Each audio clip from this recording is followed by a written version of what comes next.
Hello and welcome. This is Cheryl. Thank you so much for joining me today.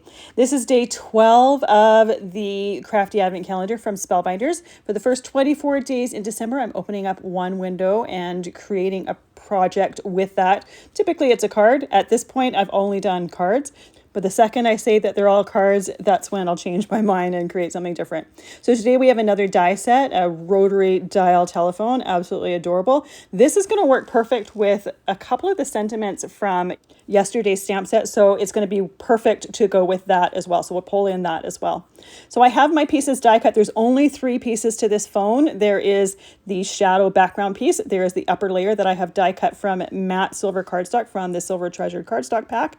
The background and the cord for the phone is die cut out of Anchor cardstock. So that, aside from white cardstock, is the only cardstocks that we're going to be using for this. So this phone piece, or the pieces for this phone, perfect for cardstock scraps if you have them. I'm using some Barely Art glue to glue those pieces together. And you could also have a lot of fun with creating this in a bunch of different colors. That would be really fun too. You could even use some of the colored Treasure cardstock packs, even the different finishes. There's some mirror that would look fantastic as well. I kind of wanted mine to look a little bit more classic, so that's why I went with gray and silver for mine.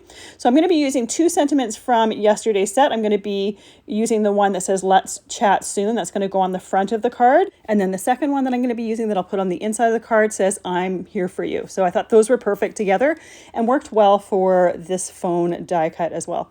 So I'm using some hickory smoke distress ink to stamp those sentiments, and I'm using my Misty stamping tool so that I can stamp it multiple times.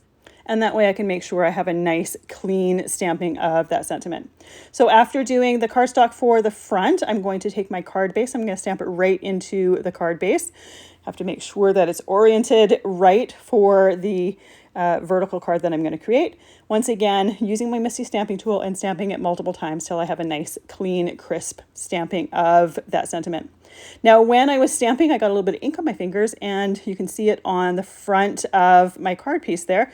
Now, I could easily just stamp it again and have a piece that doesn't have that, but I figured I'd share one of the ways that I hide little mistakes like that. Sometimes part of the fun of card making is coming up with or coming upon events like that, and then ways that you correct them. I think it's always a nice challenge in the middle of something.